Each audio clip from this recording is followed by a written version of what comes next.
Hello and welcome to my space and Brian's space. And Justin, I sent you an invite to speak. If it didn't pop up or you missed it, if you just request in the bottom left, we'll get you up here pronto.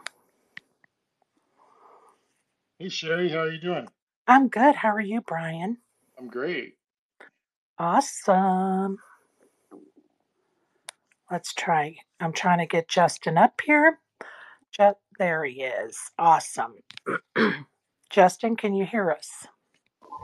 Yes, I can. Oh, awesome. I'm glad you were able to join us. I don't know if you know Brian or not, but please meet Brian. Hello. Hey Justin. How are you, sir? And I'm great. I'm sure we've ran across each other from time to time over the years. At Yes, some I point. think so. I love it. And I see Wolf and Michael and Big Poser and ASG and Anthony have joined us. Welcome to all of you. Glad you joined in the fun. A little housekeeping. I want to say thank you to our sponsor, Elevated Results. If you need to lose weight or gain weight, look up our sponsor, Elevated Results, for either one. Yeah, some credentials. Hard knowledge. Now let me ask you, why don't Justin, I'm going to go ahead and mute you for a minute so I can give you a proper introduction. Um, Justin Hammer is our guest tonight, and he started as a poker dealer with the WSOP in 2007. He's worked at Binion's and the Aria before heading to California to work side by side with one of our space's favorites, Matt the Towelie Savage, at the Commerce Casino. In 2020, he moved to Texas to help open the Prime Social Club, and now he's moved into the tournament director role for the Poker Atlas Tour.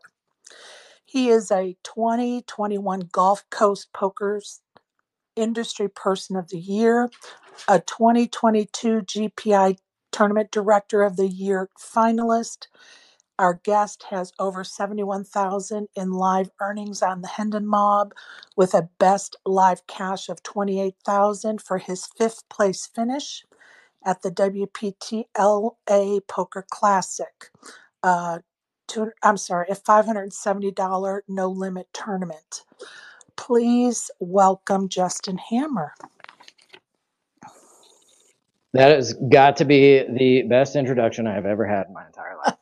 Well, I'm happy I was able to provide that for you because, I'm one of your biggest fans and I'm so happy you joined us.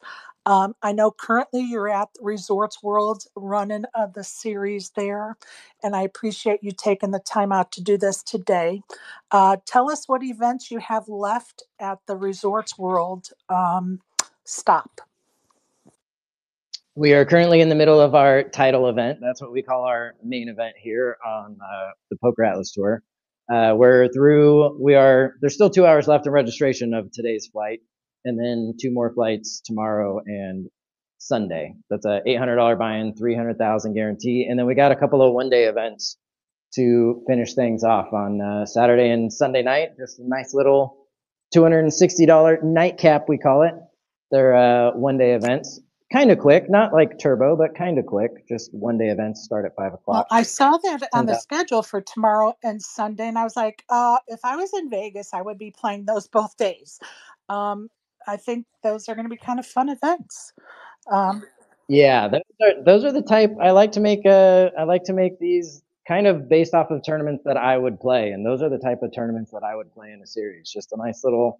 I'm in at 5 o'clock. If I do great, I'm done by 1 or 2 a.m. and I got some more money in my pocket. And if I don't, then I'm out. And I had a great experience. Right on. It's right up my. Now tell us what the next stop is. Where are you guys going after Resorts World? So the tour is going to be in Houston on April 10th through the 22nd. I will be at Thunder Valley as soon as I leave here. I'll be there on a Tuesday. And how long will you be there for? I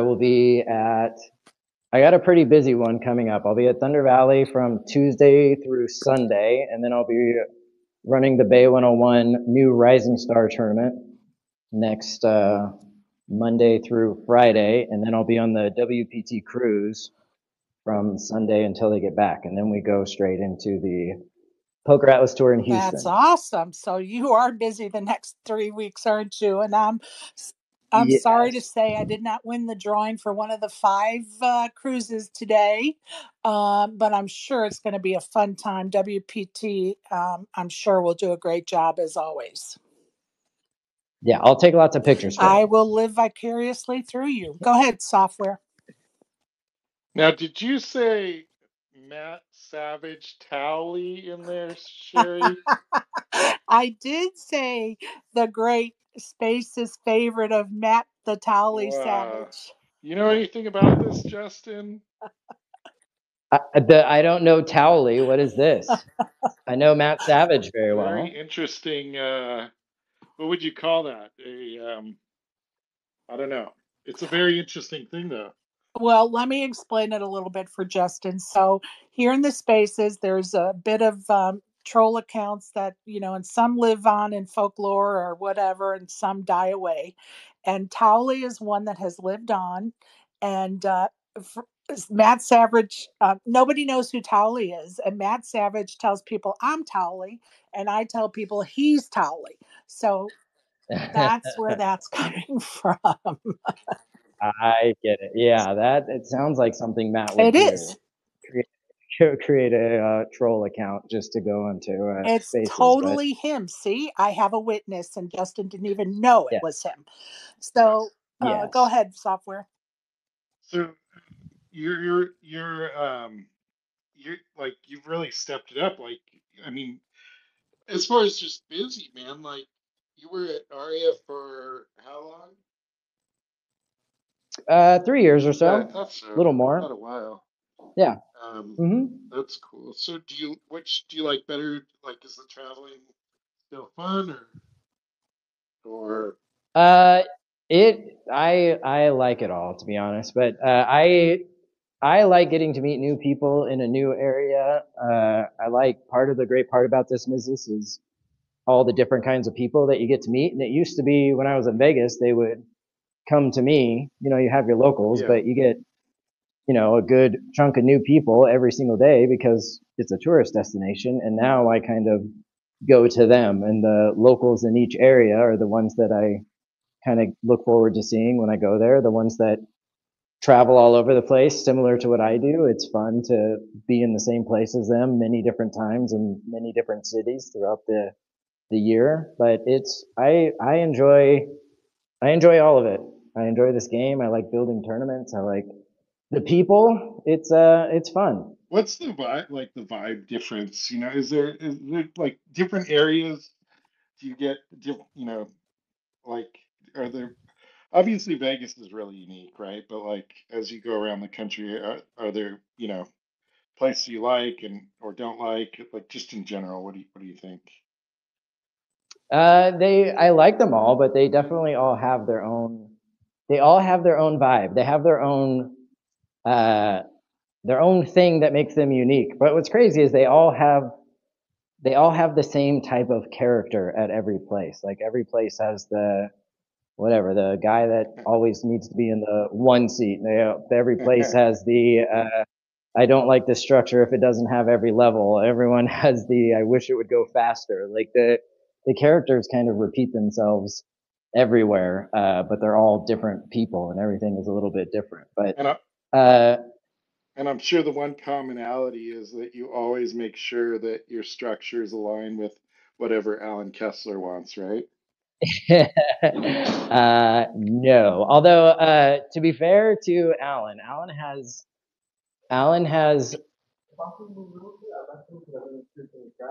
Okay. Sorry. No worries. Yeah, you got it. Thank you.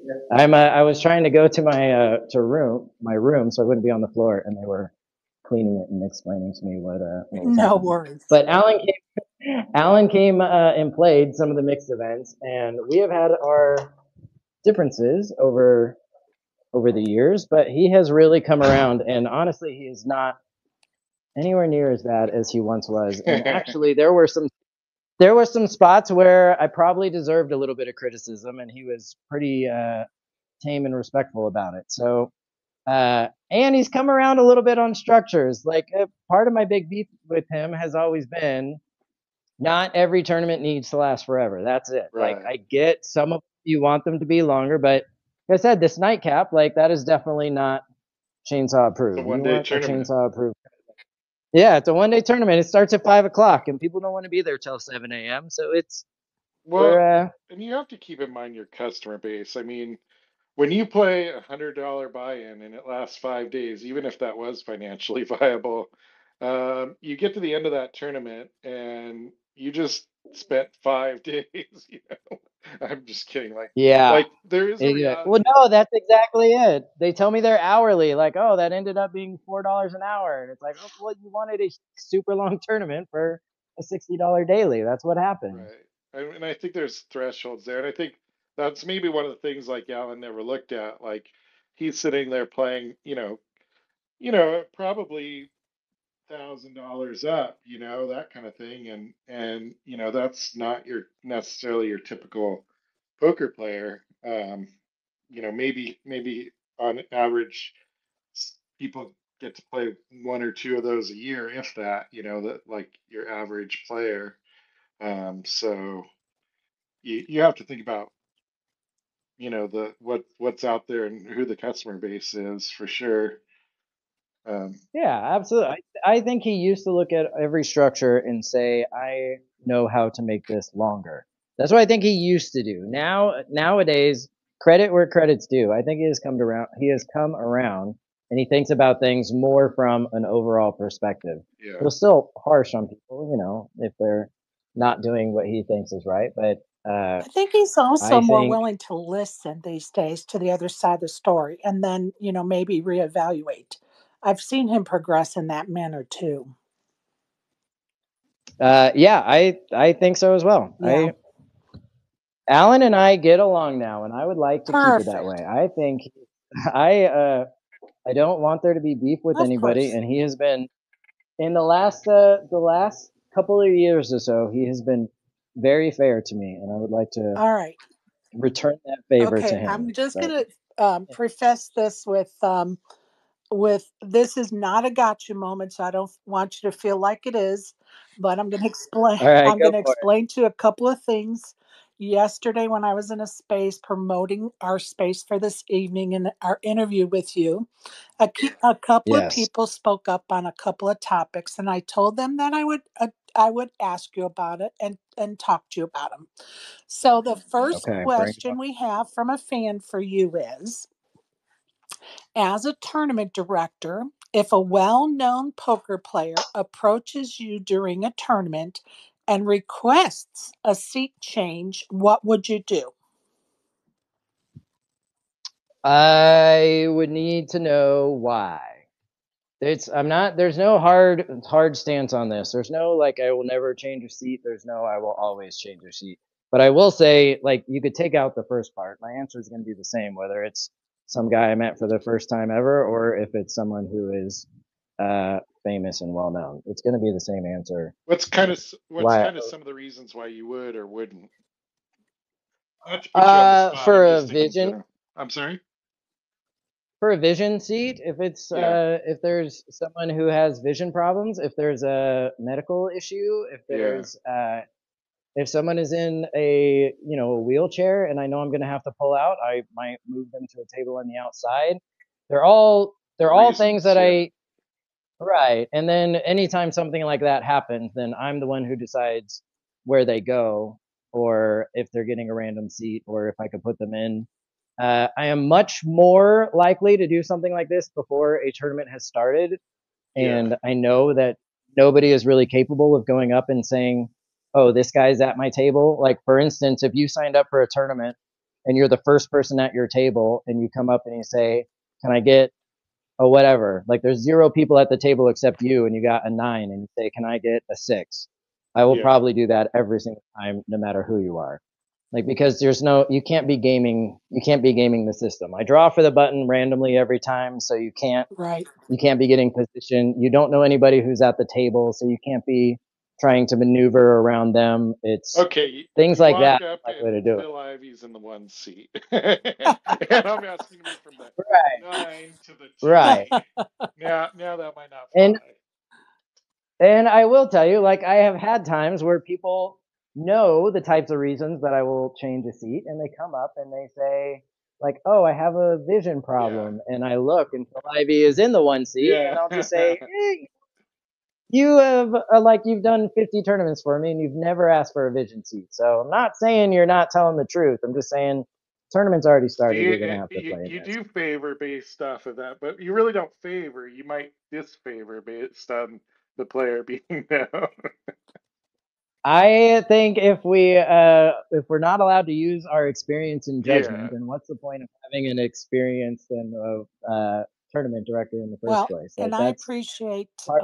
I appreciate your comments on the matter, and I'm going to I actually wrote this out because it is kind of lengthy, so bear with me for a minute.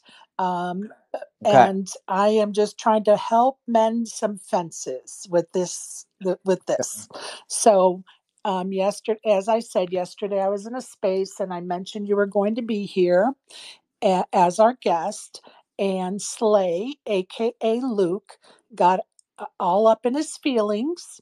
And I told him I would address it with you in hopes of mending fences. My understanding is when Slay was serving his WSOP ban, folks were tweeting unsavory and or not nice things about him, and his feelings were hurt because you, quote unquote, liked or hearted some of those tweets. And he was upset that an industry person would do so. Would you like to make any comments? And you don't have to Uh, either way. And, no, it's fine. It's fine. If there was anything that was off limits, I would have told you beforehand. I am an open book, and I'm happy to address anything. and I do vaguely remember it, and it was at a time where I might have been a little more willy nilly with but I can tell you with Slay specifically, he was the one who blocked me with his first account. I don't think I've ever said a word about him ever anywhere. well, It's and I'm going to possible I tell you liked a that tweet. no. I'm going to tell you that he did not say that. It just was liking or hearting tweets. And honestly, he's like, I really like Justin, but I'm going to tell you, it, upset me. My feelings were hurt. And then it upset me because he's an industry person. Like he was coming from the right place with it for sure. And like I said, this is not a gotcha moment by any means. It's a let's mend the fences moment. And I'm really hoping that he's one of the other 5 listeners and Gitmo and he'll come in and speak to you himself, because I told him I would talk to you first. And then if he showed up, I would certainly give him a microphone so the two of you can, you know, work it out. And we're all adults here. It's not a problem, right? Yeah, that absolutely everything you said. I will say what I remember is pictures of me being tweeted talking about my appearance and how ugly of a person that I am, and that DMs were sent that were unsavory. I won't quote them. I think I probably still have it saved somewhere. So I feel like I've probably gotten more in return than I ever dished out, and have never held it against him. And like I said, I don't think I've ever said anything publicly bad against him. And I'm not saying that right Right. now. I feel like if he was hurt, I feel like he got some retaliation, or he got to speak his mind in a way that I would never personally talk about someone. And if it was, I mean, I can't imagine. I don't know what the tweet was, or what I liked or favorited or whatever, or if it was even on purpose. Honestly, sometimes I read through replies and I do it on accident, and I usually catch it and undo it and address them or whatever. And I'm But just gonna I I'm just guarantee. gonna say to you, Justin, we're gonna move on. And I appreciate your candidness and honestly, I hope he is listening and he reaches out to you, because that's what we should be doing, right? So let's just keep moving along. Um, tell I will say Go ahead. before we move on, Sure. I just want to say if I liked or said anything to him that was out of line, then I would like to apologize for it, because that's not he's probably right. If it was something unsavory, then as an industry person, I shouldn't be like it. So if that's anything that he has said to me has already been forgiven, and I'm honestly not concerned about it. But whatever it was, if he wants to talk to me about it, I don't really remember it. But if I was out of line, then I would like to apologize. And your DMs are always open. I know they are, Justin. Yes, my DMs are always open. Absolutely. But yes, now you can move Perfect. And, if you think anything else, just let us know. Now, I am in the next few months trying to focus on who do we think we should who should be nominated for the Hall of Fame? And I'm going to hope to have some of those folks on for interviews. Are there any people that just pop directly in your mind that are not in the Hall of Fame yet that you think are deserving? Yes, there is. Love it. And Matt Savage should be in the Hall of Fame. And I know it seems like he's my buddy and we're in the same industry and that's why. But what I have to say about this is we need to do one of two things. We either need to have the Hall of Fame be only poker players. Like it is a poker players Hall of Fame, or there needs to be a way to get in people who are in the industry without having to compare them to poker players. Right. Because what's never going to be fair is saying who's better, Matt Savage at tournament directing or Phil Ivey at playing. Because I feel like both of them have done as much as they can to be at the top of their respective games. It would be like either Wayne Gretzky can get in or Michael Jordan can get in. Who's better at playing their sport? And you could say he's the best at this one and he's the best at this one. And they're two completely different things. So how do you compare them? But as someone who is in the industry and spends a lot of time on the road away from his family and his kids and works really hard to promote this game and do well, you want for there to be something for someone like me to look forward to, something to strive Of for. course. And right now, when you see that somebody I'm not going to found the TDA. I'm not going to create like a standardized set of rules that everyone can use for 20 years. I'm not going to be the head TD of the WPT. I will probably not be able to do a lot of the things that he's done, and he's not in. And if he can't do it with his resume, then how do I ever expect to be able to accomplish that? What am I going to be able to do? Whereas if there was a certain number of people who got in over every 3 years, every 5 years, whatever, I don't have a set of rules that I want them to follow. Right. I just want something that is somewhat consistent. And right now, every year they put poor Matt up against some poker player. And I don't ever want to have to say, no, Matt deserves it more than you. I don't want to have to say that to any poker player. And honestly, I really think it's kind of easily addressed. Honestly, I don't know, maybe the next few years, for me, they should be maybe doing 2 inductions of players and 1 industry person, or maybe 2 players and then every other year 2 players and an industry person. But there has to be a way to recognize those that have contributed so much to poker, and the rules we go by. Matt Savage, and Linda and Jan, and who's the 4th person? Wasn't there a 4th person, or am I making that up? But at least the 3 of them, I guess, have started that rule book. And how do you not recognize that accomplishment that has lived on however many years? So I think that it is an easy thing to solve. But it does need to be, an industry person needs to be recognized, if not every year, at least every other year, in my opinion.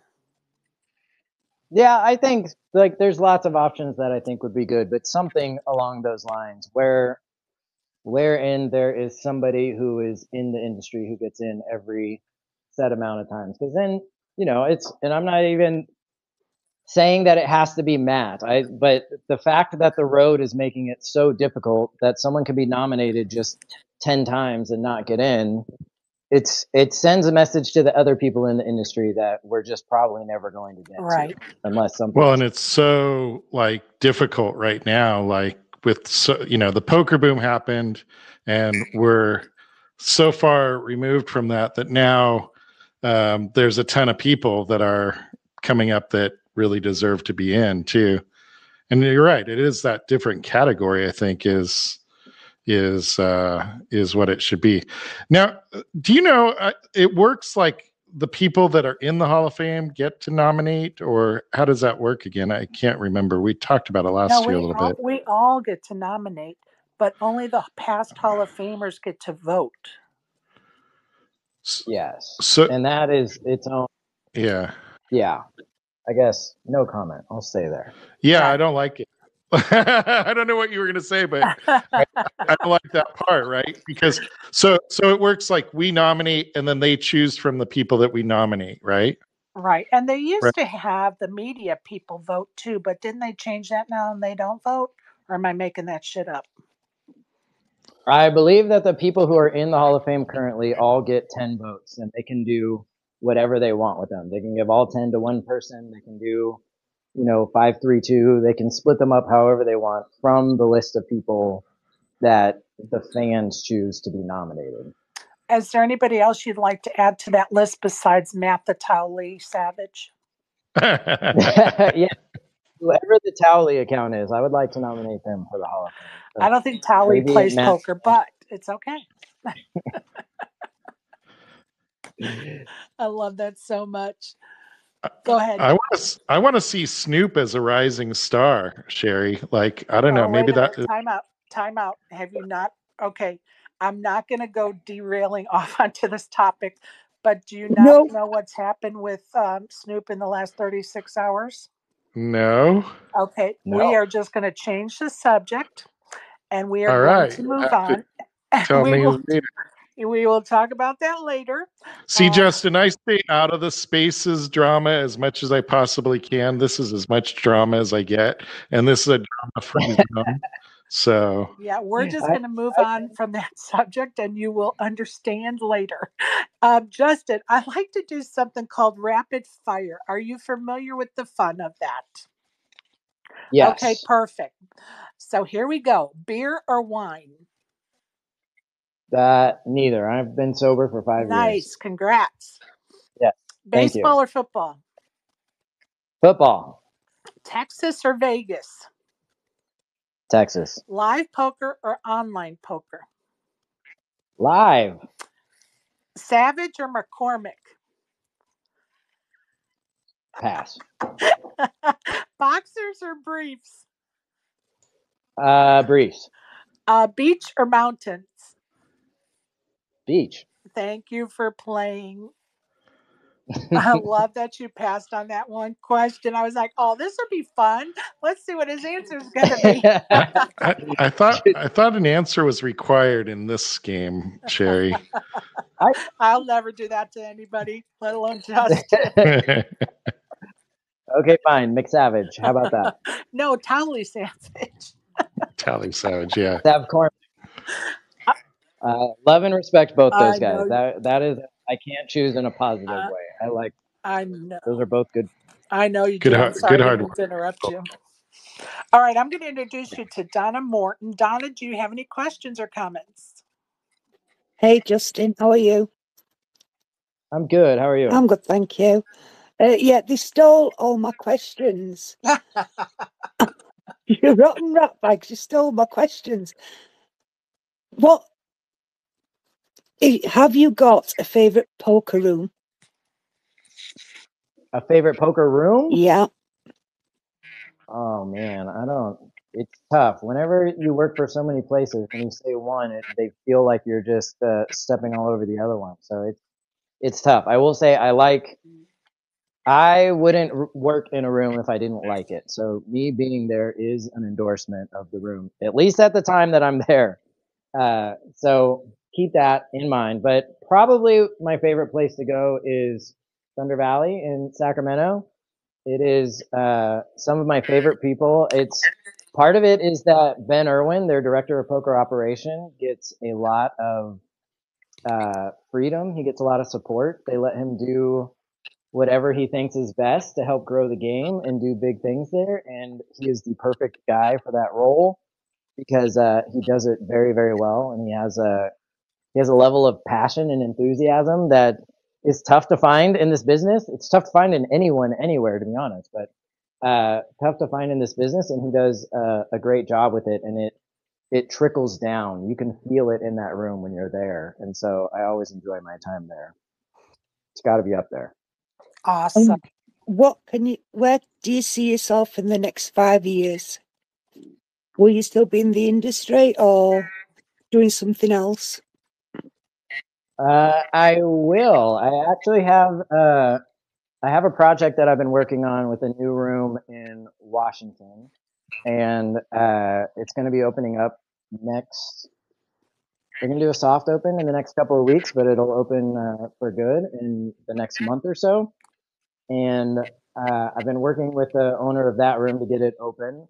And in the next 5 years or so, I kind of hope to repeat that process, open a few new rooms and be a consultant slash owner of the room and build those and kind of be more so on the operations side of the business while also growing this tour that we're Okay, doing. I'm so excited that you just said that because I know the room you're talking about, and I have a friend that's going to be helping open that room, and I hope to go there before I leave because I'm in Washington right now through June. So I'm so excited you're involved with that. Yes, I am. Is your friend Gavin? Is it? Now, do you know Janine? I do know Janine. Yes, Yeah, J9. Yes, very good yes. friend of No, mine. Yep. That's hilarious. What a small world. Like, this is so bizarre that you said that, but hopefully I'll see you there.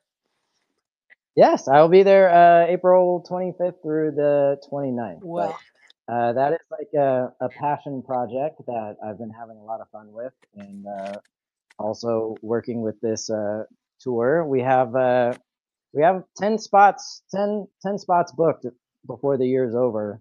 Maybe 8 to 10 spots that are going to happen. So that obviously takes up a lot of time, and hopefully Poker Atlas Tour becomes one of the mid majors that people consider when they go to play tournaments over the next 5 years. If we're doing things the way I hope we can do them.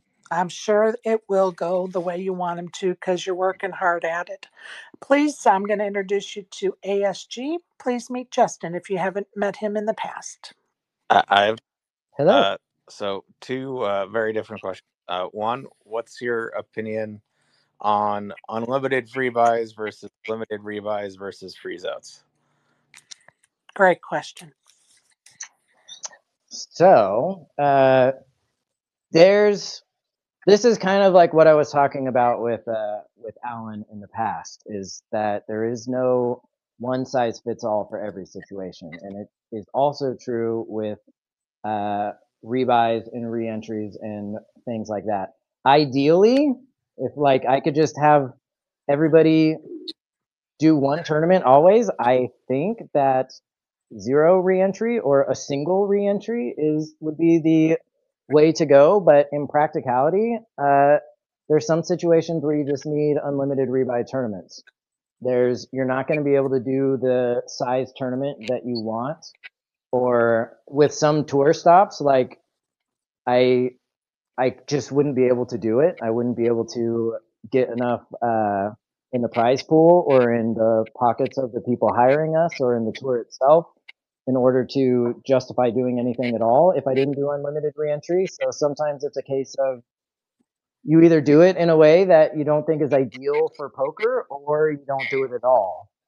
And I think obviously the most important part is transparency and consistency. As long as you're letting people know what they're getting into before they get into it, then it's fair and consistent. But I think there is a place for unlimited rebuy, and I think we are kind of in a spot where reentry. I mean, we're kind of in a spot where it's tough. Like if there was some way to push a button and force every room to do single reentry, I would do it in a second. But we're in kind of a spot where if you don't do it and they're doing it down the street and that's what everybody wants who's putting their money up to play tournaments, then you're kind of forced to. It's the tournament director version of when people tell me like I don't want to stall but I have to because everybody else is doing it. Ooh, I could lead into another question. You know what? I'll go into Go that for it. question now. Go for it. In the TDA, there is like rules against stalling and how that could be like you could issue penalties for that. Do you think that that could be a thing rather than just going to the clocks or whatever? So here's the thing. I think a lot of these, like I was talking about a little earlier about having some experience and like in the industry, a lot of stalling problems can be fixed by addressing them. Like it's always, what do you do to this person that's stalling? And generally, when you have a satellite and there's a table stalling, it's like I said, what they really want to know is that they're not playing, 30 hands down and the other table's playing 5. That's what they really want to know. So if you go to the tables and you say, hey, I just happened to be walking by and I noticed that this table is playing 2 to 3 hands less per orbit than this table. If this continues, we're going to do a hand for hand situation, or if I have to, I'll start issuing penalties to people that I can see are stalling. You do something like that, 90% of the time it fixes the problem on its own, and you don't have to actually give penalties or punish people or even come in with a bad attitude like, listen here, everybody. You could just let them know that you are aware. Hey, I see what's happening. I'm not accusing anybody of anything, but if it continues to look like that's what's happening, then we're going to have to take another step. And so doing things like that is what I like to do. But if that doesn't work and I have somebody stalling, I will absolutely issue penalties if that's what it takes. Are you pro or anti racks on the floor that you Oh step gosh. on? I think you should do like a hurdle competition where if you see Matt Savage coming, you just Okay, now. like every foot or two and you have him jump over Okay, them. first of all, about 2 weeks after he put that video out, I was at Harris Cherokee sitting at an empty table. And then somebody handed the dealer at the table next to me where I was sitting a rack. And he threw it over his head and hit me in the head with it because he was mad that he was handed a Whoa. rack. Yeah, so I've hassled Matt Savage over that since then. But anyway, I want to say one thing, and I'm going to ask AG to go back to what he was saying. But I see Mike the Mouth down there in our audience. Welcome. I would love to interview you next Friday in this space if you're up for it. Just DM me, Bud. ASG, you had another question, Bud. Yeah. So in the past year, I've kind of been paying more attention to poker in America, and so you had that piece of legislation that Doug couldn't seem to get through, and then the state senator who asked the AG for interpretation. So, what's your opinion on the legality of poker in Texas? So I think it's definitely operating within a gray area that they need to. Part of what Doug was trying to do is just make the gray area black or white so that we're not operating in a gray area. But this is one of those things where I trust people who are smarter than me to tell me what we're allowed to do and what we're not. And unfortunately, it's one of those spots like stealing. You can't do it. If you do, it's a crime. Poker isn't like that in Texas. It's not if you do it, it's a crime. It's if you do it and you take a rake and the house of profiting and you're not part of a social club. There's all of these like they're not black and white rules. So every place that I've worked for in Texas has hired an attorney who has interpreted the rules, the laws, and come up with a set of procedures that they believe to be within the confines of the law. So I know that everywhere I've been has been acting in good faith and within the confines of the law as they understand it. And I think that there are some people who would like for it to be interpreted differently, more severely. And I think at some point it could go either way. It could just be all the rooms are allowed, or the other side could be louder and stronger and they could shut it all down. But regarding the legality of it right now, I think at least every place that I have worked believes, and so I believe them, that they are working within the confines of the law and that it is legal. Thank you for that answer. I'm going to interrupt for just a minute and welcome Mike to the speaker panel. How are you, Mike? Hey, I'm good. How you guys doing?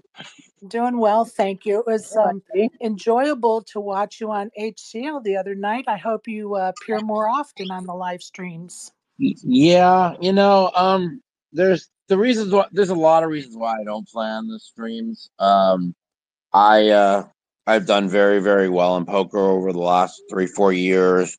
I'm not the type of person that wants people to know how I play poker. Uh, I'm just not one of those people as like thinks to himself, "Oh, I got to get on a stream so everybody can see how good I am and how much money I make." And so it's kind of like to me, it's like an egotistical thing that people like. I don't never understood why people want to go on streams and show everybody how they play poker. So I do it, usually once a year, and I do really well down there. And I might start coming on maybe once every month or two. It depends. Because I'm really good friends with Ryan and Nick, and I consider them close friends. And they asked me to come down for a meetup game to help. They do that every like 3 months. So I decided to come down because I needed to get out of town. Yeah, I was going crazy just sitting here at home, and I've been working on myself and trying to wean off these pain pills I've been on for 10 years. And my goal is to get off them by the World Series, and I'm down to 2 pills a day instead of 3, and I'm going really slow with them. And so that's really what I'm kind of working on. Well, good for you, Mike. It takes a big person to recognize that that needs to happen and a bigger person to actually make it happen. So good for you. And, I'm one of your fans, and I'm sure there are many in this room. And we'll take any appearances you give us, that's for sure. And like I said, when you're down in the listening audience, we would love to interview you next Friday if you're game. Sure, yeah, just hit me up or let me know. You can DM me on my Twitter or whatever, and we can make arrangements. I would love, And I'll do it. things are going really, really well for me.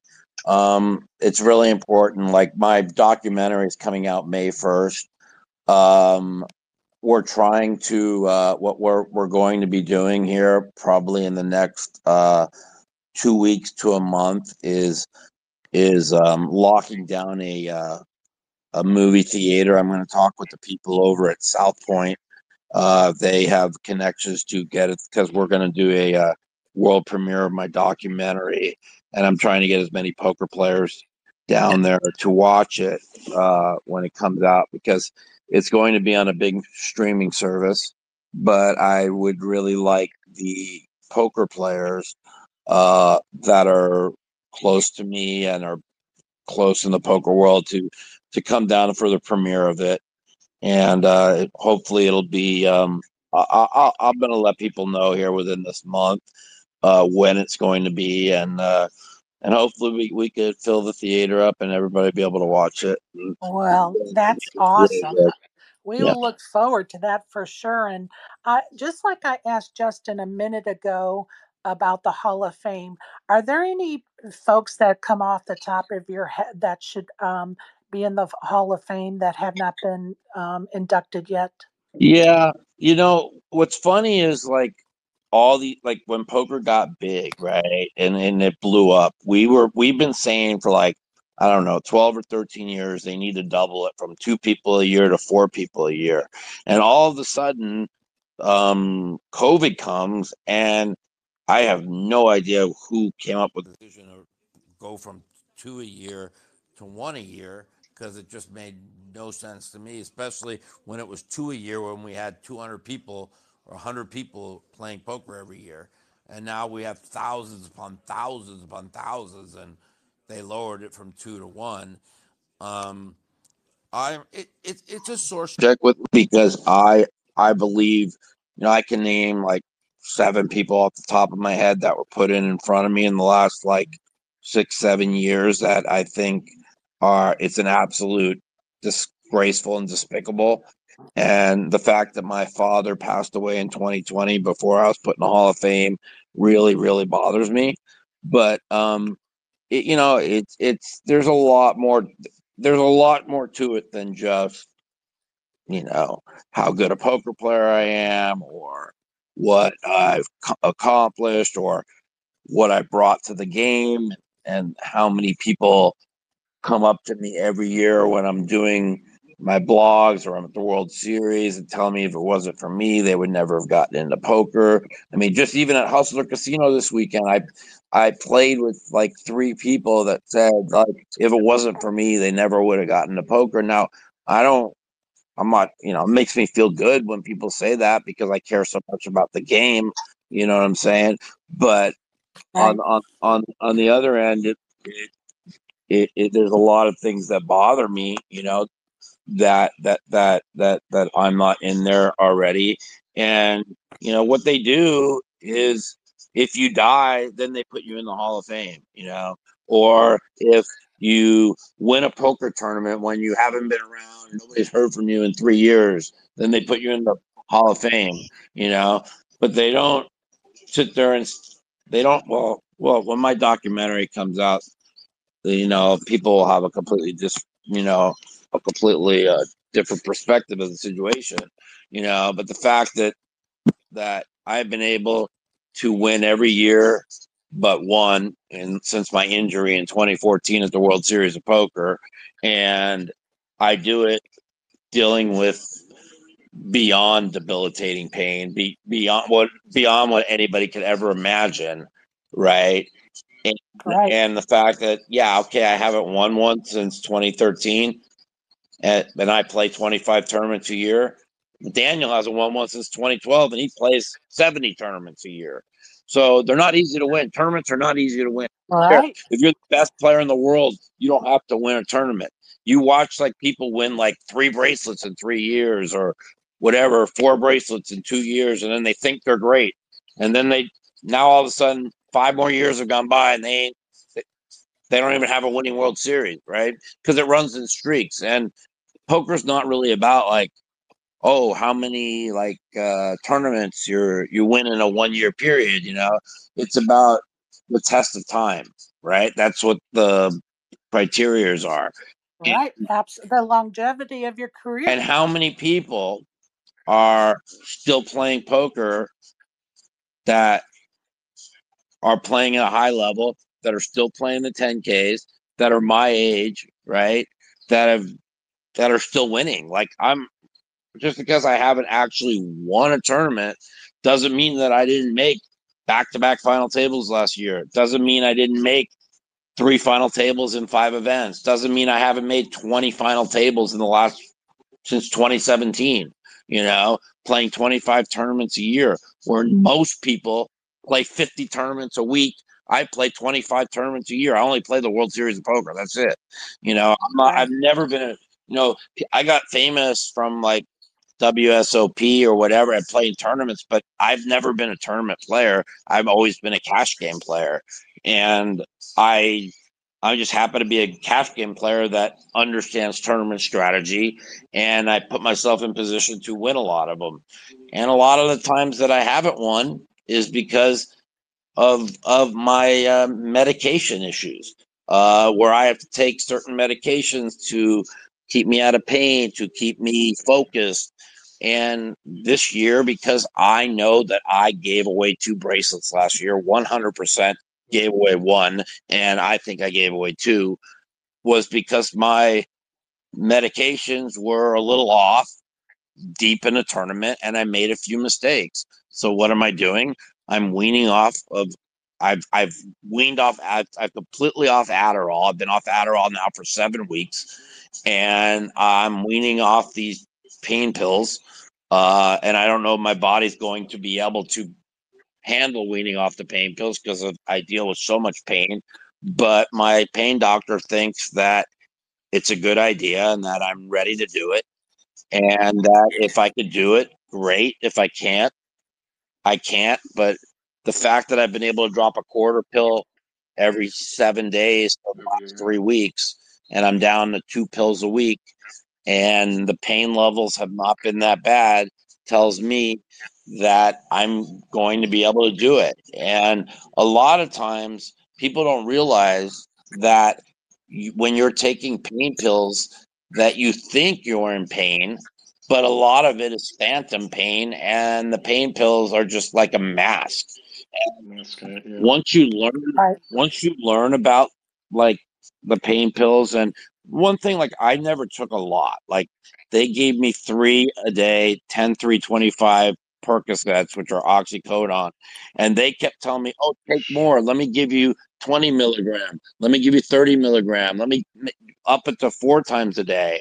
And I said, no, I will never take more than this, and because one day I'm going to try and get off it. And that day has arrived, and this is what I'm doing now. And Good for you. And you know, you don't know until you try it, right? correct. You don't know until you give it a try. And good for And you. so That's so awesome. I'm preparing myself for the World Series for 3 months in advance, because I know 100% I lost one bracelet last year, if not two, because I tried to medicate myself in a way to make sure I had, the right focus, the right balance. And, you know, if you're sitting there saying to yourself, oh, well, should I take an extra quarter Adderall so I'm more focused? Or should I not? Should I take this or should I not? Right? And then you end up doing the wrong, and then you end up, punting off the tournament. Why, if I'm able to get off of all this and not have to worry about, oh, do I need an extra quarter Adderall, or do I need an extra pain pill today?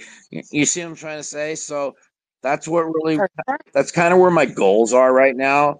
And the fact that I was able to take a month off of poker, because I had to take a month off as I'm weaning off these medications, because every time I drop a quarter pill, I have debilitating pain for 2 days. It feels like my muscles ache in my body. It feels like somebody beat the shit out of me.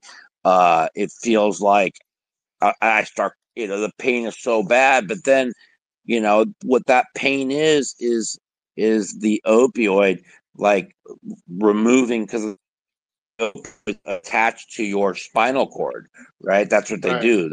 And so when your body starts to detach less opioid and less opioid, it's telling you, oh my God, it's sending you these pain signals. But those pain signals, we don't know if those pain signals are real, because it's so used to having them. So what I'm doing is fighting and fighting, those it's literally every time I drop a quarter pill, it's like 48 hours of the worst misery of my life, but by weaning off small, because I've tried to get off before, but I've tried to do it too fast, like a half a pill a week, Right. and then I go into super spasm, and it's a quarter pill a week, just dealing with about 24 to 36 hours of that misery. I fight through it, and it's mental. So now, do I think that I'm going to be able to get off it? Yeah, I do. Okay. But if I don't, what's going to hurt that I'm trying, that I'm spending 3 months of my 100%. life, right? 100%. And you don't know until you try. And maybe Yeah. you could end up at even just a lower And, and, dosage. And So, what people don't understand is, when you take an opioid and you take another medication called gabapentin, which is for your nerve damage and the nerve pain. Right. Okay, gabapentin makes you like brain dead, right? And fucking the opioids also do the same Wow. thing. They make you very foggy, right? So what right, I have to always do to overcompensate, since my injury, is increase my Adderall dosage to focus, to Jeez. overcompensate the fogginess, right. right? So if I get off of everything, I won't be foggy. I won't need to take Adderall. I could take a Red Bull, which I've been doing when I did the whole week in LA, and I think I played pretty darn good. You You know did what play good. You did play good. You know, I made a few mistakes. I know every mistake. It's so, I don't Yeah. need somebody on Twitter to tell me that I should have fucking led the fucking 3/8 fucking flop. You mean You know, I you mean told, the Twitter geniuses got yeah, it? Yeah. I knew as soon as the flop came down, I said, Mike, lead this flop for 1,300 because because if Chris Gonna has something, blast he off. might do something stupid, right? And at the last second, as I was getting ready to lead 1,300, somehow my brain decided to say Oh, check. And oh now man. once I say check, You're and like, Boogie bets 2,000, and Chris raises it to 6,000, I am now fucked. I'm in no yeah, you man's can't land do anything. You because flat, you now look suspicious. because because Chris is watching me 73,000 winner or whatever I am 65,000 winner Yeah. playing pretty snug because we're like 30 minutes to go in the night, and now it's like, oh, bet 2,000, bet 6,000. Oh, cold call 6,000. Why don't I just turn my Yeah. hand face fucking up, right? Right? So I had to tell myself, fuck, I didn't lead. Now I'm in fucking no man's land. What am I going to do here? I'm like, Yeah. so what am I, if I flat call 6,000 here, okay, is my hand more face up than if I fucking three bet a complete rainbow board, which might make it look like I have an over pair or even two pair? You see what I'm Right. saying? Right. So I took like about a minute and decided, okay, flat call, three bet, flat call, three bet. You're fucking already fucked yourself. That's all I kept saying to myself. Yep. You already fucked yourself. And I said, okay, go with the three bet on the flop. And like I've talked to three or four top pros and that understand poker pretty well. And we talked, of course I know I should have led. Like, and I said, and we talked about what would have been the best situation. And all three told me they would have three bet the flop instead of flatting because of my image. Because Yeah. a $1,000 flat, okay, Right. Right. 13 on a 2 6 8 rainbow. Might as well just say, oh, Mike's got a set of eights for sure. You see what I'm saying? Right. So, Right. so like listening to the retards on fucking Twitter, it's like, gee, guys, you think I didn't know that I should have fucking led this? You know what I'm saying? I don't want to give away too many secrets because fucking all the new school people, they all check those flops, right? But it's so good to balance your range against certain players where when it comes a 8 high flop, like you weak lead a 8-7, you weak lead a 6-7, you Right. weak lead a fucking gutter ball, and you weak lead your fucking nuts, right? And so if you're always balanced and you're always weak leading all of them, you know what I'm saying? Then they never know. And so if I weak lead that flop for 1,300, Boogie calls, Chris makes it 6,000, I flat, Chris then fucking Yeah. bombs the turn. He's I done. fucking Yeah. go into the tank forever. I sit there and would say, hey, Chris, you're full of shit. What do you got? Some stupid fucking draw? I don't know this hand. And then I throw out all that bullshit, and then I call his 13K on the fucking turn, and then the river comes and he jams it, and I snap call and I fucking stack him, and I'm a hero. Yeah. Okay, that's the way I was supposed to play it, and I know that. I don't need every retard on fucking Twitter telling me, "Oh, you should have flatted. Oh, you should have." Yeah, thanks for telling me. Like I haven't played poker for 27 fucking years and don't know what the fuck I'm doing. You know what I mean? Yeah. I hear ya. Now, Mike, I'm going to change directions for a minute. Do you have any stories about Justin Hammer you'd like to share with us? The only story I Oh. know is that he is a great guy.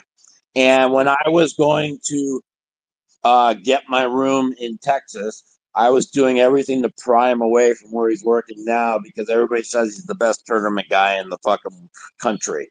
So that's what I know about him. And Mikey. and I was very close to getting this room in Yeah, you. originally Dallas, and then I don't want to bash people right now, but I got really screwed out of 52 across the Oh, street. yeah, yeah, I know. Um, and the people that bought it were the people I brought to June to buy it. In other words, I brought them over and they kind of, I'll just let it go I hear you. as I hear you. as what goes around comes around. I wish them the best. I hear you. And I just, I think I'll take the high road. and you know what? I like that, Mike. I like that because, Yeah. you know, business dealings are business dealings, and it's your business and their business, and we really don't need to know about it, quite honestly. Yeah, and it's like when people steal from me, I and they screw me over, I go public with it. You know what I'm saying? When people do shady stuff and screw me over, I say good luck, and what comes around goes around. That's all. Karma will take its toll. And I just brought up Matt the Towley Savage to the stage. Matt, did you have something you'd like to speak about? Yeah, I thought we were going to hear Justin Hammer say something. I tuned in 30 minutes ago. I haven't heard Hammer say one thing. Justin, are you there, buddy? I'm here. Hi, Matt. Who on the stream is going on the cruise? I'm fucking going. I'm making my plans tomorrow.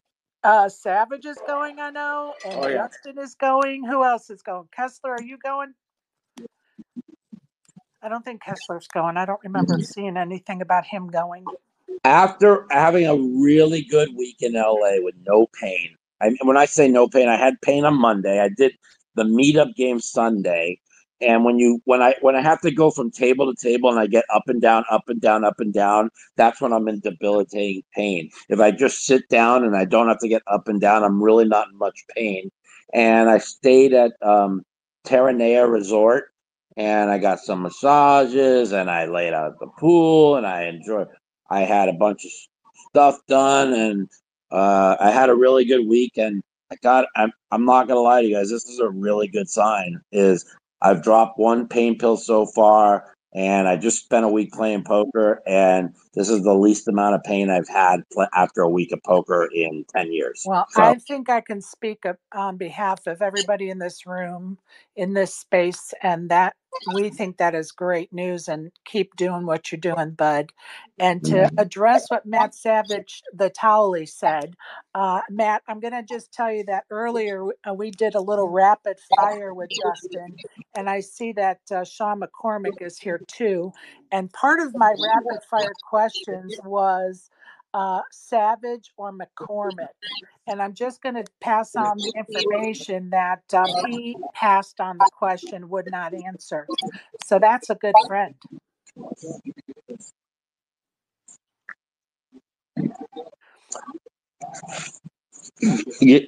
can I want to comment on one more thing Please do, Matt. Go ahead.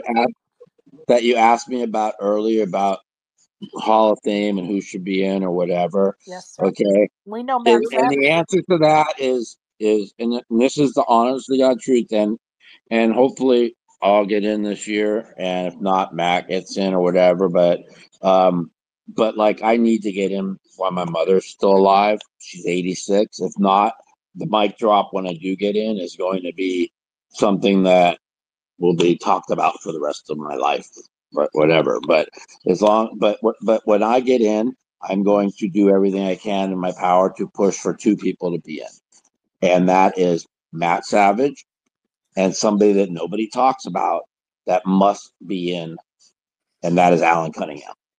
Wow, I didn't think you were going to say that. People forget, okay, that when the group of us that came up, it started out, first was me, then Daniel, then Jawanda, and Alan and Ivy. They were the group of three that followed right after me and Daniel. And the thing is Alan Cunningham's got 5 bracelets, and it was the reason why I say Alan Cunningham is Alan Cunningham was a world-class cash game player. Like he played all the mixed games great. Okay, all no limit hold'em great.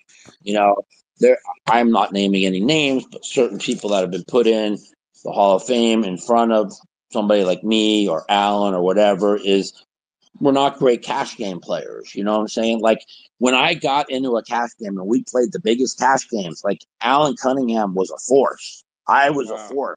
You know what I'm saying?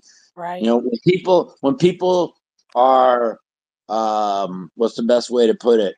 When certain people show up to a game and it's me, that person, and one other person, and then everybody says, fuck it, this game sucks, because that means that you're good players.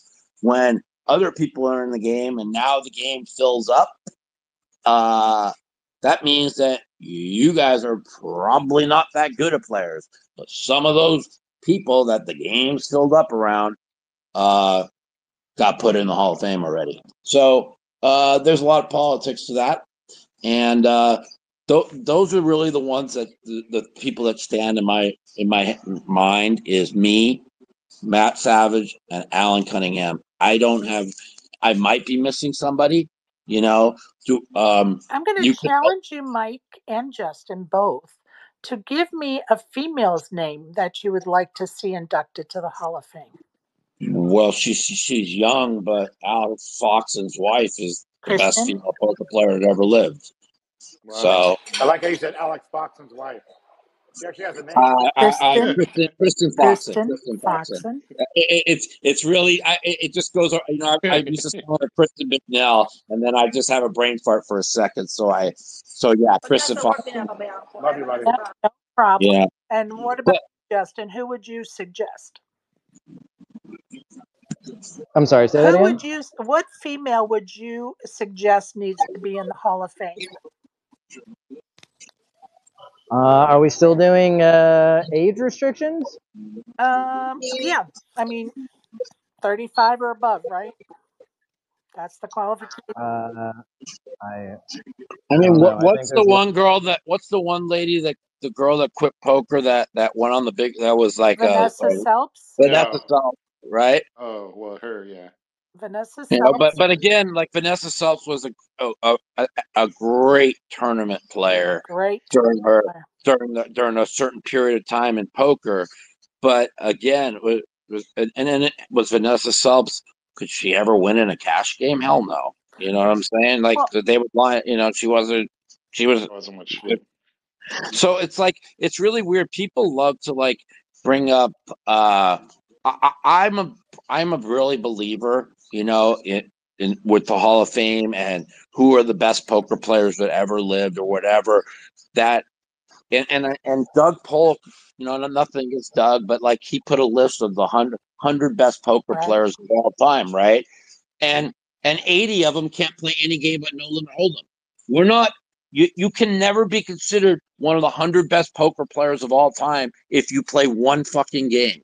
Okay, if you don't know how to play every game at a high level, or at least 90% of all the games at a high level, or fuck it, let 70% of all the games at a high level, then you should never be considered one of the best poker players of all time. You could be considered one of the best no limit hold'em players of all time. You could be considered one of the best PLO players of all time. Right. But if you want to be considered one of the best poker players of all time, you know that's people always ask, Well, why does everybody consider Phil Ivey the best? well, let Well, me Phil ask you Ivey this. played every game at a high level. Now, let me ask you this. And this person happens to be a friend of mine, and I'm one of her biggest supporters because I just admire the fact that she has sustained in the poker world for decades. Kathy? Not only Kathy, but JJ Liu. Yeah. Okay. Well, JJ Liu plays no limit hold'em tournaments. That's it. Yeah. Okay. Kathy, who one of my dear friends, right? Love her. She plays all the different games. Okay. But she doesn't play any cash. Right. You know, she plays very little cash, you know, and, you know, I think, you know, Kathy Liebert is very underrated. You know what I'm saying? I think Yep. she plays very good. She plays a lot of the mixed games, you know, she plays fine, you know, but again, like, do I say she plays all the mixed games at the highest level where she's played like I did 400, 800 for 600, 16 years? No, you know, she played a lot of, you know, smaller 20, 40, 40, 80, you know, cash games, you know. And so when you consider Hall of Fame, you know, I think it's it's important to, what are the criteria to play against the highest competition and withstood the test of time. That means that you've played, the black chip games Right. in Bobby, Right. around in Bobby's room or at the Commerce for decades, and there still are, and a lot of people, again, I think one of the reasons why Alan is not in is because even though he should be in, we talked about it like last year, me and Melissa were talking about it, is and I still I asked her, like, why doesn't Alan play the 10Ks anymore, the 10K mixed, because he's got money, and she's like, he just doesn't like them, and I, to me, I love them. I can't wait to play, to go and battle against all the best players in the world in the 10K mixed game events every year, because it's fun. It's honestly, it's the most enjoyable form of poker I have, because even though I hate tournament poker, I love battling. You have a 6-week period where you get to play games that you don't get to play the rest of the year. And so I do notice that Matt has been pushing more mixed games. Like we had at the Win this year, there was like, I don't know, 3 or 4 different mixed game events. The Poker Go Studio just had a really good mixed game, event, and I think it's really good for poker. I think that getting more and more of these top pros and no limit hold'em players into the mixed game crowd is really important. Now, when I was learning how to play mixed games, did it cost me a lot of money? Hell yeah. It's easy. Should I have jumped in and played mixed games at a 40-80 limit? Yeah, I should have. But no, I jumped right into the 2 400, 4 800 games. And yeah, I went, the first 2 times I went broke was because I was playing high stakes mixed games, right? But you know what? When you play against the best, you become good at them. Right. And I'm a really good mixed game. There's not one person in the world that won't tell you that I'm a world-class mixed game player, and I know what I'm doing, and if I played every day, would I be back at a real high level? Sure, I would, and a lot of people worry, well, Mike doesn't play mixed games anymore. How's he going to do at the series, because he's not been playing full time. Well, I don't know. I proved that last year. So, And we enjoyed following it last year. And I'm going to just let Donna go ahead and ask a question or give us a comment. Her hand's been up a while. okay. Hi, Mark. No, this is for Sherry. Keep an eye on the time, darling, because I know you've got something to do. Oh, no, I'm good. I already made other arrangements, but thank you. Okay, that's all I wanted to say. I appreciate you looking out for me. Alan said you forgot Ted Forrest. Yes. Okay. We could talk about Ted. Okay. Ted should have been in the Hall of Fame long time ago. Okay. But now again, we go to the test of time. Okay. And unfortunately, because of some things that have happened in Ted's life, Ted is no longer able to compete at the level in any game. And that's nothing against Ted. It's some things that he's had to deal with, that mentally has deteriorated his poker game. If that's the best way to say it. Yeah. And I think it's sad, because Ted is one of my good friends, and Ted is a great human being, and Ted should have been in the Hall of Fame 15 years ago. And so, yes, Ted is somebody that if I get in, I will push to get in. You know what I'm saying? I think it's important, but if being in the Hall of Fame like is important to people that aren't in, it says you must stand the test of time. And how many people that brought so much to the game, like me, are still competing at the highest level in the biggest buy-in tournaments that aren't in the Hall of Fame? And I'm the only one. And but I want Ted in the Hall of Fame. I think he should be in the Hall of Fame. I want Alan Cunningham in the Hall of Fame. I think he should be in the Hall of Fame. And I want Matt Savage in the Hall of Fame. I think he should be in the Hall of Fame. You know, you could bring up, people will bring up Mike Mizrachi, how he's won 3 50K events, and he'll be 40 this year, and he should be in the Hall of Fame. But once again, what has Mike Mizrachi done when it comes to playing in high stakes cash games? What has Mike Mizrachi done outside of of winning 3? That's impressive. You know Is what I'm it? saying? Do you think it's the criteria that's messed up a little bit? I mean, I know for one thing, I hear every year everybody's like, we need to get an industry, category or something so that industry people can Oh, get in. absolutely. I But think like, there should just be like, one industry person and 3 poker players people put in every year. That's my opinion. yeah, You know? but like the overall criteria, because sometimes like you look at it and you're like, well, I'm not going to dog on anybody, but it's like, why did this person get in? And Yeah. Mike's like, put it this way, Mike, if I went out there and I asked the average public to give me a list of 10 poker players, your name is Mhm. probably on the list almost every time. Right. Whereas there's there's people that have gotten in that it would not be on that list. So Of course. And there's it's a lot of there's a lot of politics to that. You know what I'm saying? A lot. And there's and this is the truth. Me and Brian Rast are good friends, and there's Brian was a first ballot Hall of Famer, and he should have been in over me last year.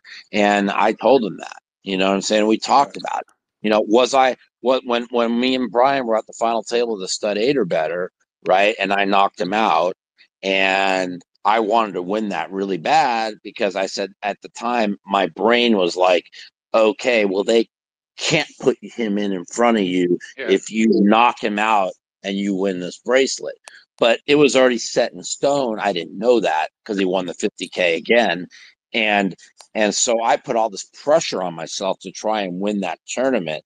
And so instead of like just playing poker and going with the flow, I kept telling myself, I have to win. I have to win. And I've never in my life played a poker tournament where I said, I have to win this. You see what I'm saying? And I right, put ridiculous pressure on myself because I wanted to, as the years go by, it's really not about me, about the Hall of Fame. It's about my mother. You know what I'm saying? That's really all it is. And it was about my father. And it's just like with Matt Savage, it was the same with when his father passed away. He wanted to be in before that also, and it bothered him. So, it's that when you kind of grow up, right? And I'm sure all of you guys feel the same. And you grow up and you want to be successful in things, and you want to make your parents proud, right? It's yeah, like if you're growing up and you're not trying to make your parents proud, then you probably weren't brought up correctly, right? So I talk about, when my documentary comes out, you'll see a lot of I talk about that everything I've done in poker and everything I do in life was for my father. Even though my father didn't have the greatest relationship in my life, I always wanted affirmation from my father. You see what I'm trying to say? Of course, of And course. so when my father passed away in 2020, and they had the 50th anniversary of the World Series, and they put Larry, Moe, and Curly in front of me, and my dad died, I was pretty hurt. You know what I'm saying? And but it's like I've gotten past it, and we'll see what happens here in the next few years. My mom's 86 years old, and so I don't want nobody to put me in because of me saying what I'm saying on the phone right now. I believe I deserve to be in. Every time at the World Series, I sign, I don't know, 1,000 autographs and picks during the World Series. And there's like 4 people in the Hall of Fame in front of me, and people that they want to put in front of me that sign 0 autographs and picks during the World Series. And not to say, what that means is that people come up to me because they got into poker because of me, or they wouldn't be asking me for autographs and picks. Do you understand what I'm trying to say? Well, What, and we all know you're one of the crowd favorites for yeah. sure, Mike. We all know that, and I just need to pivot here for a minute. Justin, I know you're working at at Resorts World right now, and I know you're back on the floor. And I'm sorry that we kind of been all over the place. I want to give anybody an opportunity to come up and ask Justin any questions or comments. Before he has to jump off. So if you just hit that request button in the bottom left, if you have any more questions or comments for Justin, that would be great. And software, you have any more questions or comments for Justin? I don't. Other than maybe like what we're talking about here, like I kind of feel like the criteria might be off on what we're doing. And I think it's really or what the criteria is for getting in the Hall of Fame. Like I just obviously, like I said, everybody agrees on the. I think most people agree at least on the industry thing. But like, do you think the criteria, like what is it, stood the test of time What and do you what is think, it? Justin? Do you think there's some? Well, you asked about which women I think should be in there, and I hesitated for a second, and then Mike stepped in and he stalled for 30 minutes for me. So I appreciate him helping me out. Thank you, Okay. Mikey. I want before I go on, because there's some women that I respect in the industry that I want to make sure I shout out before, since you asked, and I don't want them to think that I forgot about them. Maria Ho is a beast. She belongs in any sort of Hall of Fame, not as a woman, just as a player and a person. Shirley Rosario, good friend of mine. She plays all the games. And Carol Fuchs also is an amazing poker player. But honestly, when it comes to Hall of Fame worthy criteria, like I would like to contribute to that conversation, but I don't know that I have the right formula. And I think there are definitely people more qualified than me to come up with that. Like if there's, I can definitely give some input to what I think as far as the industry, where what people do and what kind of criteria we should have. But I think for the poker player aspect of it, I like the criteria as it is, but if somebody came through and they said we should change it or it should be different, or I would defer to the people who have more experience playing poker. Like Mike. Mike has played more, been around more of the high stakes scene, been around more of those players, and probably would have a stronger opinion on it, more a more justified opinion on it than Well, I tell would. me again. You said Fuchs, Ho, and who was the third female? Shirley Rosario Rosario. and Maria Okay, Ho. perfect. Those are great names. I appreciate those three names.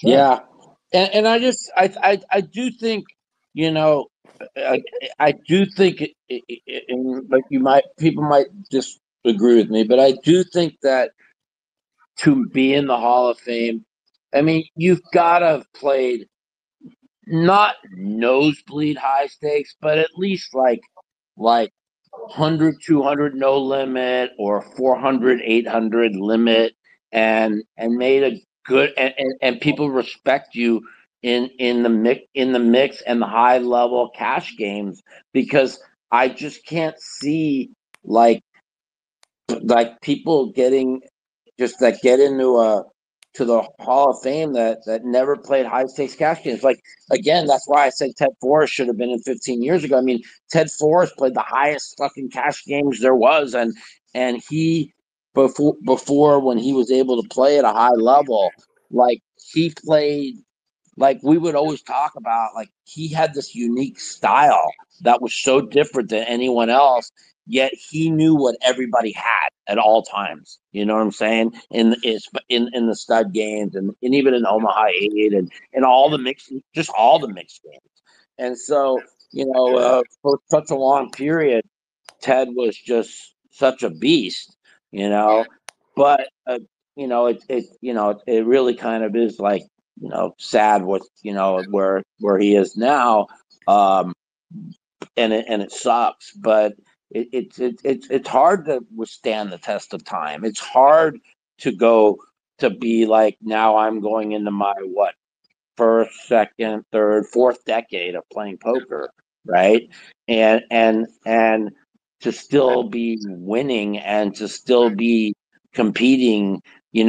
I tell this as a truth, and I have never in my life received 1 ounce of income outside of poker. Like, I've never invested in anything that ever made money. So my 100% income is professional poker player. And how many poker players in the world, have only made their income from poker over, I don't even know what, it's been 27 years. So, I, Those are all great arguments as to why you should be in the Hall of Fame, Mike, yeah, for sure. and Absolutely. I really, really, really, really want to see me, Ted, Alan Cunningham, and Matt Savage in the Hall of Fame before anyone else. Now, there's a lot of people turning 40 that are great. Jason Mercier is a world class first ballot Hall of Famer, great cash game player. Plays at the nosebleed cash games and has 5 bracelets or 6 bracelets. I mean, this guy is a, you know what I'm saying? But Right. that's why when they put one a year in, and these so many people are turning 40, and a lot of people that should have been in are left out.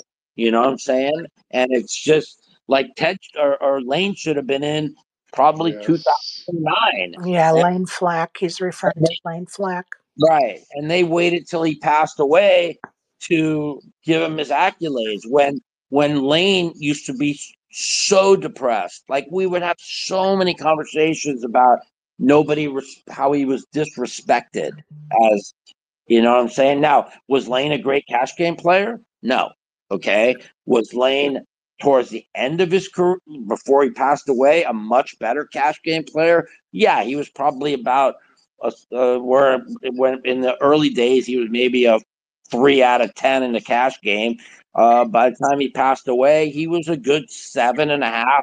He had really become pretty darn good in the mixed games and the cash games. But for a 4 or 5 year period, and Matt Savage will tell you this, there was nobody close to Lane Flack when it came to No Limit Hold'em.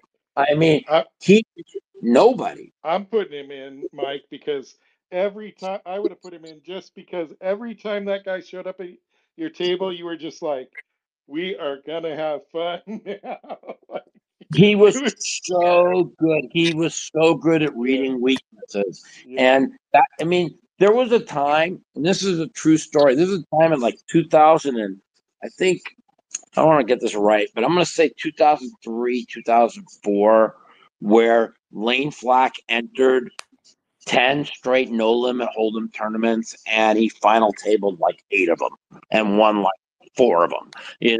And so, like, he was like, I mean, during the height when I became really good at no limit hold'em tournaments, there was Phil Hellmuth, there was me, there was Carlos Mortensen, there was Daniel, Carlos, yeah. there was Upseed. Um, I might be missing 1 or 2. This is before Ivy. This is before even Alan and before Joanda, right? And like, there was like, so all of us were like ahead of our time. We understood like aggression. We understood, and we would just pound the tables. I mean, like right now, people know, like, talk about me as like a on the tight side of no limit hold'em, where in 2005 I was like with Lane, like the most feared. Like, we were the most aggressive.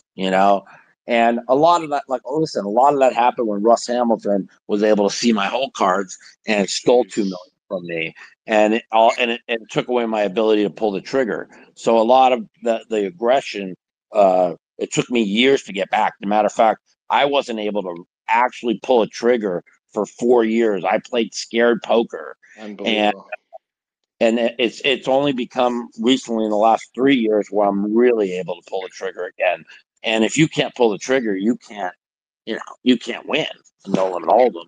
All right. I'm going to pivot back to Justin for a minute. Justin, I know you're we're going to recap for those that may have just showed up. Justin is the tournament director for the Poker Atlas Tour, currently at Resorts World in Las Vegas at the tail end of a series that's been going on there. Justin, you want to tell us what tournaments are going to be offered tomorrow through Monday? Yeah, we got 2 more flights of this $800 buy-in, 300,000 guarantee. That's our title event. There was 4 flights total. We got 2 more tomorrow and Sunday. Day 2 is going to be on Monday. Did that on purpose in case you're playing the 1600 at the Wynn. You can play both. You can play and win both. I love that. So that's the last big event that we have going. Got a couple of smaller nightcaps that are going to happen at 5 o'clock the next 2 nights that you can play. A good chance to win one of our trophies that I designed and that I like a lot. It's a little Atlas statue with a unique base. I have someone handcraft the base for every one of them so that every trophy is unique, like every tournament is unique. Well, and I hope that But gets nominated for GPI Trophy of the Year award. I hope so too. I'll be inserting it myself into contention. But yeah, great time here at Resorts World. Matt knows it's a beautiful room out here. It's been filled the last week or so that we've been here, and it's great to see all the bodies and familiar faces that I know from Vegas from being here for 10 years of my And life. I know we talked about this earlier. Where are you going next? From here, I will be at Thunder Valley starting on Tuesday to do the WPT Rolling Thunder event. From there, I'll go to Bay 101 for the Rising Star, and then I'll be on the WPT cruise. Sweet. And sending me lots of pictures on social media so I can live I will. vicariously through you guys on that damn cruise ship without me. You got it. And we got tour stops coming up. Check out the website. We'll be in Texas. We'll be in Florida. We'll be in Northern California. PokerAtlasTour.com if you want to see where we're going next.